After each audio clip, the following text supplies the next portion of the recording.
చూద్దాం. మనతో పాటు ప్రముఖ రాజకీయ విశ్లేషకులు శేషు గారు అందుబాటులో ఉన్నారు. Seshu sir, good afternoon. ఈ రెండు రాష్ట్రాల వైపే అందరం చూస్తున్నాం. కోర్స్ మిగిలిన రాష్ట్రాల కంటే కూడా కేరళ ఎట్లాగూ అది మనకు తెలిసిన విషయమే. సో ఇట్లాంటి నేపథ్యంలో పశ్చిమ బెంగాల్ని ఢీ కొట్టకపోతే రేపు పొద్దున ఢిల్లీని ఢీ కొడతానని మమతా బెనర్జీ చెప్తోంది. ఇదే టైంలో మహిళా బిల్లుని తీసుకొస్తున్నారు. సో బెంగాల్ ఏం జరగబోతోంది? 3 ముక్కలు అవుతుందా? ఎట్లాంటి పరిణామాలు చూడొచ్చు పశ్చిమ బెంగాల్లో? శ్రీకాంత్, ఇప్పుడు బెంగాల్ శాసనసభకి తర్వాత తమిళనాడు శాసనసభకి జరగబోతున్నటువంటి ఎన్నికలు దేశం దృష్టిలో రాజకీయ వర్గాల్లో పెద్ద ఎత్తున చర్చనీయాంశంగా మారాయి. కారణం ఏంటి అంటే ఈ రెండు రాష్ట్రాలు రాజకీయంగా ఆర్థికంగా బలమైనటువంటి రాష్ట్రాలు. ఈ రెండు రాష్ట్రాల్లో ఏ రాజకీయ పార్టీ అయినా నిలదొక్కోవాలని కోరుకుంటుంది, అధికారంలోకి రావాలని కోరుకుంటుంది. దాంట్లో భాగంగానే ఈ రెండు రాష్ట్రాల్లో కూడా బలమైనటువంటి 2 ప్రాంతీయ పార్టీలు అధికారంలో ఉండటమే కాదు, కేంద్ర ప్రభుత్వాన్ని ఛాలెంజ్ చేసేటటువంటి స్థాయి నాయకత్వము ఈ రెండు రాష్ట్రాల్లో ఉన్నటువంటి ప్రతిపక్ష పార్టీలకు ఉండటం. అటు మమతా బెనర్జీకి ఇటు స్టాలిన్ కి కేవలం రాష్ట్రంలోనే కాదు దేశవ్యాప్తంగా కూడా గుర్తింపు కలిగినటువంటి నాయకులు, బలమైనటువంటి నాయకులు. కాబట్టి వీళ్ళు ఏదో ఒక రోజు బలమైనటువంటి ప్రత్యామ్నాయం భారతీయ జనతా పార్టీకి తయారు చేస్తారనేది అందరూ ఊహిస్తున్నటువంటి అంశమే. కాబట్టి ఆ రాష్ట్రాల్లోనే వీళ్ళకి కళ్ళాలు వేస్తే, ఆ రాష్ట్రాల్లోనే వీళ్ళని బలహీనపరిస్తే కేంద్రంలో ఉన్నటువంటి భారతీయ జనతా పార్టీకి రాజకీయంగా కలిసి వచ్చేటటువంటి అంశం.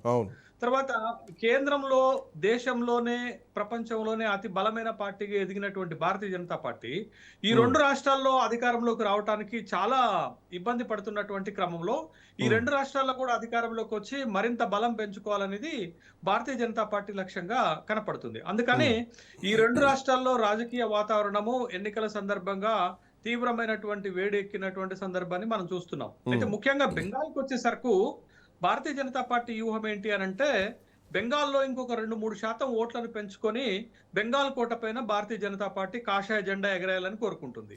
తర్వాత తమిళనాడుకు వచ్చేసరికి తన వ్యూహం ఏంటి అని అంటే, తమిళనాడులో తను బలహీనంగా ఉంది, తను డిఎంకేని గెలవలేదు కాబట్టి ఏఐడిఎంకే సహకారంతో అలయన్స్ తోటి అక్కడ అధికారంలోకి రావాలని భారతీయ జనతా పార్టీ చేస్తున్నటువంటి ప్రయత్నాలు. ముఖ్యంగా బెంగాల్లో గత ఎన్నికల నుండి 2021 శాసనసభ ఎన్నికల నుండి భారతీయ జనతా పార్టీ అక్కడ అధికారంలోకి రావడానికి తీవ్రమైనటువంటి ప్రయత్నం చేస్తుంది.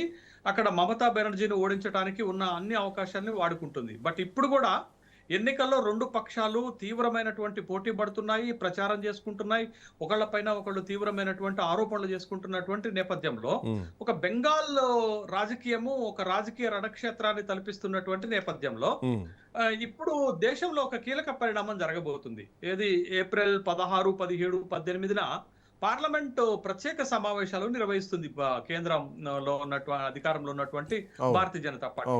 ఎందుకు ఈ ప్రత్యేక సమావేశాలు ఏర్పాటు చేశారు అని అంటే, మహిళా బిల్లు అంటే మహిళలకి చట్టసభల్లో 33% రిజర్వేషన్లు కల్పించేటటువంటి బిల్లు సవరణ తీసుకొస్తున్నారు.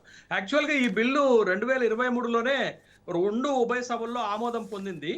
ఆమోదం పొందేటటువంటి సందర్భంలో బిల్లులో పెట్టినటువంటి అంశం ఏంటంటే 2034 నుంచి మహిళలకు చట్టసభల్లో రిజర్వేషన్లు 33% అమలు చేస్తామని ఆ బిల్లులో ఉంది.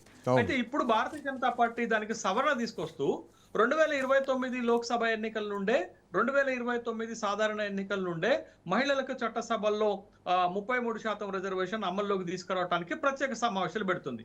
అయితే దీంట్లో రాజకీయపరమైన విమర్శలు, రాజకీయపరమైన ఆరోపణలు ఏంటి అని అంటే, ఇప్పుడే ఎందుకు ఈ ప్రత్యేక సమావేశాలు, ఇప్పుడే ఎందుకు ఈ సవరణ తీసుకొస్తున్నారు అని అంటే, భారతీయ జనతా పార్టీ పైన వస్తున్నటువంటి ఆరోపణ ఏంటి అంటే, పశ్చిమ బెంగాల్ ఎన్నికలను దృష్టిలో పెట్టుకునే ఇవాళ భారతీయ జనతా పార్టీ ఈ మహిళా బిల్లుని, సవరణ బిల్లుని లోక్సభలోకి తీసుకొస్తుందని ఒక ఆరోపణ వస్తుంది.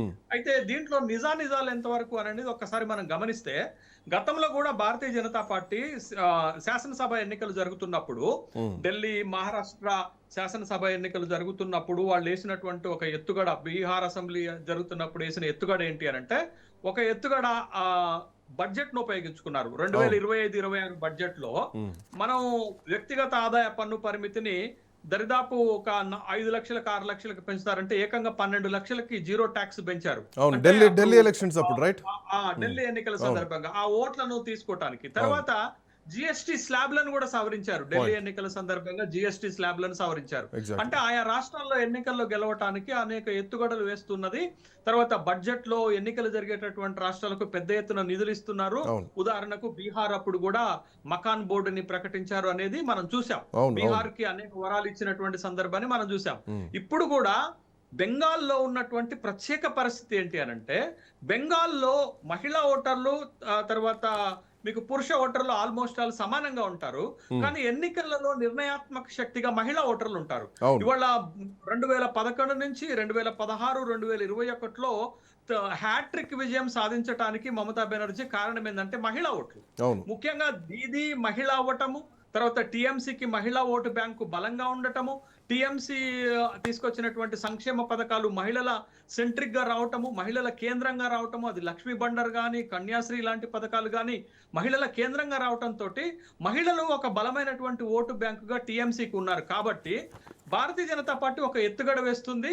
ఈసారి టీఎంసీ వైపు నుంచి మహిళా ఓట్లను తమ వైపుకు తిప్పుకునేటటువంటి ఎత్తుగడల్లో భాగంగానే బట్ ఇక్కడ సార్ కేంద్ర ప్రభుత్వము ఎన్నికల అజెండాగా ఈ ప్రతిపాదన ఇప్పుడు ఆడావుడిగా తెరపైకి తెచ్చింది. సార్ ఇక్కడ ఒక చిన్న పాస్ సార్ ఇక్కడ